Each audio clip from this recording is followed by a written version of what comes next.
Hey everyone, let's make it Sunday special mutton কষা। আমি এখানে কিছু বেসিক উপকরণ নিয়েছি, যেমন পেঁয়াজ, আদা, রসুন, টমেটো, জিরা, তেজপাতা, শুকনো লঙ্কা ও গরম মশলা, স্লাইস করে কাটা 2 টুকরো লেবু।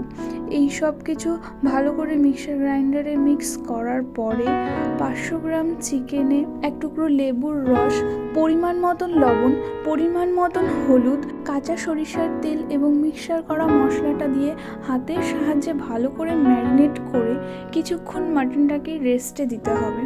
ফলে মাটনটার মধ্যে খুব ভালো একটা ফ্লেভার আসবে। তারপর একটা আলু 4 খণ্ড করে কেটে নিয়ে কড়াইতে গরম হওয়া তেলে ছেড়ে দিতে হবে এবং ততক্ষণ নাড়তে হবে যতক্ষণ না কালারটা ব্রাউনিশ হয়ে যাচ্ছে। ব্রাউনিশ হওয়ার পরে আস্তে আস্তে আলুগুলো নামিয়ে নিতে হবে এবং ওই তেলে জিরে, শুকনো লঙ্কা, তেজপাতা ফোড়ন দিয়ে মিক্সার করা মাটনটাকে আস্তে আস্তে তার মধ্যে ছেড়ে দিতে হবে। কিছুক্ষণ ওইভাবে নেড়ে চেড়ে নিতে হবে। তারপর স্লাইস করে কেটে রাখা কাঁচা পেঁয়াজ ভালো করে মিশিয়ে দিতে হবে।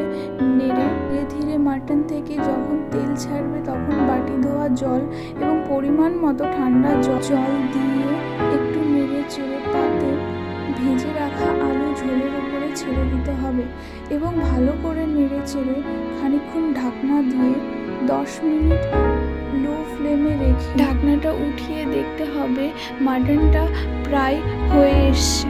তারপর আস্তে আস্তে ওটা নেড়ে গ্যাস অফ করে দিতে হবে এবং রেডি হয়ে যাবে সানডে স্পেশাল মাটন কষা। এবং নিজে খান, বাড়ির সবাইকে পরিবেশন করুন। কেমন হয়েছে রেসিপিটা অবশ্যই জানাবেন। ভালো লাগলে like, subscribe, comment and share করতে ভুলবেন না। ধন্যবাদ, ভালো থাকবেন, সুস্থ থাকবেন। দেখা হবে নেক্সট অন্য কোনো ভিডিওতে।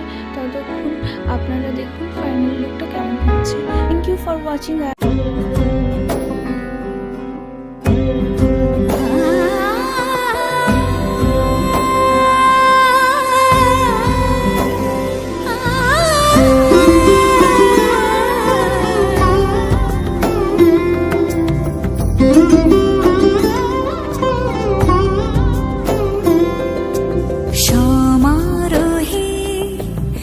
এসো হে পরম তরম সুন্দর, এসো হে সমারোহে, এসো হে পরম